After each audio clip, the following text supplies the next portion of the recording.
আমরা নামাজ পড়ি, আমরা রোজা পালন করি, নামাজ আদায় করি মানুষকে দেখাবার জন্য। ইবাদত হবে আল্লাহর জন্য, দুনিয়ার কোনো মানুষকে দেখাবার জন্য না। দুনিয়ার কোনো মানুষকে দেখাবার জন্য ইবাদত করলে আল্লাহর দরবারে কবুল হবে না রে মুমিন। একটা ইবাদতের নিয়ত, খাস নিয়ত থাকতে হবে, আল্লাহকে দেখানোর জন্য ইবাদত করব, নামাজ পড়বো আল্লাহকে দেখাবার জন্য, ইবাদত করব আল্লাহকে দেখাবার জন্য, রাসূলের আদর্শ পালন করব আল্লাহকে দেখাবার জন্য। দুনিয়ার কোনো মানুষকে দেখাবার জন্য নামাজ পড়ব না, দুনিয়ার কোনো মানুষের আদর্শ আমরা জ্ঞাপন করব না। আমাদের অন্তরের মধ্যে মাত্র আমাদের রাসূলের আদর্শ পালন করব। অতএব মুসলমান, দুনিয়ার মধ্যে যদি আল্লাহর প্রিয় বান্দা হতে চাও, অন্তরের মধ্যে মুনাফিকি থাকা যাবে না, অন্তরের মধ্যে দুর্নীতি থাকা যাবে না। আল্লাহর নবী বলেন, সালাসু দাওয়াতিন মুস্তাজাবাতুন লা শাক্কা ফিহিন্না দাওয়াতুল মাজলুম। তিন শ্রেণীর ব্যক্তির দোয়া আল্লাহ তাআলা ডাইরেক্ট কবুল করে নেন। এক নাম্বার, লা শাক্কা ফিহিন্না দাওয়াতুল মাজলুম, মাজলুমের দোয়া আল্লাহ তাআলা কখনো ফিরাইয়া দেন না। দুই নাম্বার, দাওয়াতুল ওয়ালিদি আলা ওয়ালাদি, সন্তানের জন্য যখন পিতামাতা দোয়া করে আল্লাহ তাআলা সাথে সাথে ওই মা বাবার দোয়া আল্লাহ কবুল করে নেন। তিন নাম্বার নবী জানায়া দেন, নবী বলেন, দাওয়াতুল ওয়ালিদি ওয়ালা মুসাফির, নবী জানায়া দেন মুসাফিরের দোয়া আল্লাহ তাআলা কখনো ফিরায় না। অতএব মুসলমান, দুই নাম্বার হচ্ছে মা বাবা যদি সন্তানের জন্য দোয়া করে আল্লাহ দোয়া ফিরাইয়া দেন না। অতএব দুনিয়ার জমিনে দেখা যায় মা কত কষ্ট করে সন্তানকে বড় করে, মা কত কষ্ট করে সন্তানকে দুনিয়ার মধ্যে লালন পালন করে। আমরা দুনিয়ার মধ্যে মাকে কষ্ট দেই, বাবাকে কষ্ট দেই। দুনিয়ার জমিনের মধ্যে দেখা যায় অনেক সন্তান মা বাবাকে বৃদ্ধাশ্রমে রেখে আসে। এর নবীর উম্মতের দল, তুমি পরিপূর্ণ নবীর আশিক হইতে পারলা না, নবীর গোলাম, আল্লাহ তাআলার পরিপূর্ণ গোলাম হতে পারলা না, কারণ তোমার প্রতি মা বাবারও বদদোয়া। তুমি মাকে কষ্ট দিয়েছ, বাবাকে কষ্ট দিয়েছ।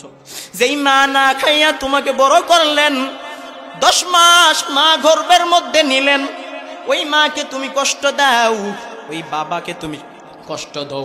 ওরে মুসলমান, তুমি দুনিয়ার জমিনের মধ্যে মনে রাখবা, তুমি দুনিয়ার জমিনের মধ্যে নিকৃষ্ট মানুষ হয়ে গেলা মাকে কষ্ট দিয়া।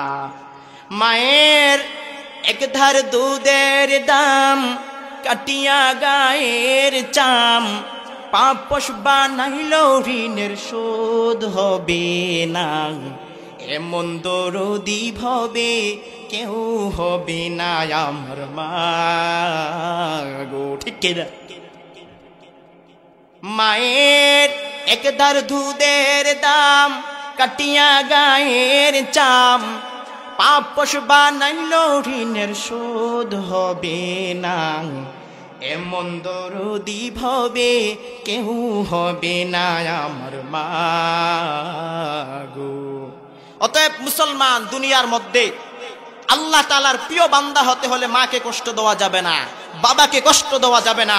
রাসূলের আদর্শের মধ্যে মা বাবাকে কষ্ট দেওয়া এরকম কোনো নজির নাই। অতএব তুমি মুসলমান হিসাবে, মুমিন বান্দা হিসাবে কখনো মাকে কষ্ট দিতে পারবা না, বাবাকে কষ্ট দিতে পারবা না। তোমার অন্তরের মধ্যে ইখলাস নিয়ত থাকতে হবে, আল্লাহ তাআলার তাকওয়া ভয়। অতএব মুসলমান, সামনে আসতেছে রমজান মাস। আমরা দেখা যায় মুসলমান দাবি করি, দিনের বেলা ওপেনলি আমরা খাবার খাই, আছে না নাই? তুমি রমজান এলে রাখো না রোজা, দিনকে করো আঘাত, পয়সা খুরির নেই তো অভাব, দাও না তো যাকাত। তুমি ইমানদারির বড়াই করো, নেই তোমার ইমান। তুমি ইমানদারির বড়াই করো, নেই তোমার ইমান। তুমি কেমন মুসলমান, তুমি কেমন মুসলমান, কেমন মুসলমান, তুমি কেমন মুসলমান। নামাজের সাথে নাই পরিচয়, মানো না কোরআন।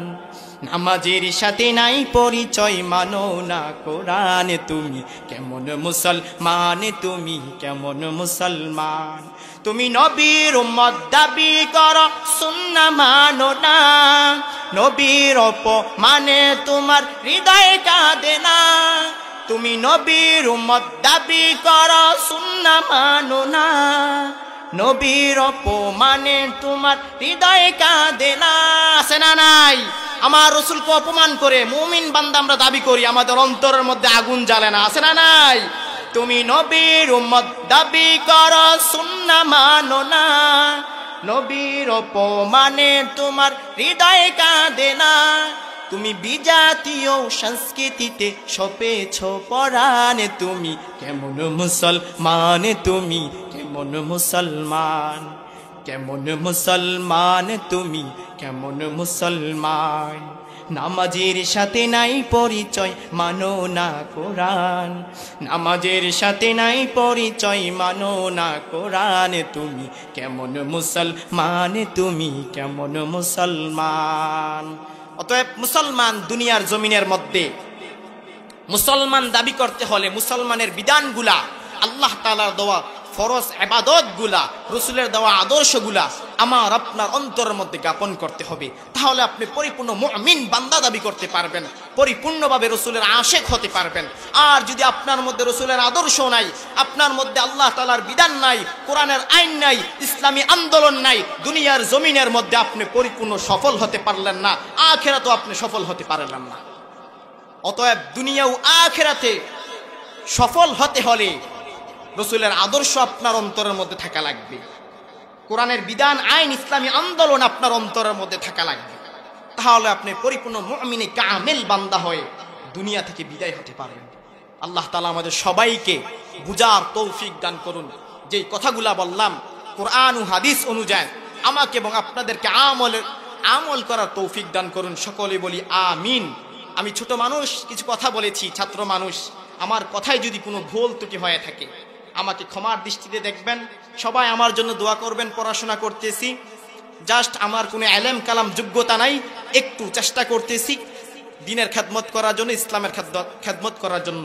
আল্লাহ তাআলা যেন আমাকে কবুল করেন। ওমা তৌফিক ইল্লা বিল্লাহ। আসসালামু আলাইকুম ওয়া রাহমাতুল্লাহ।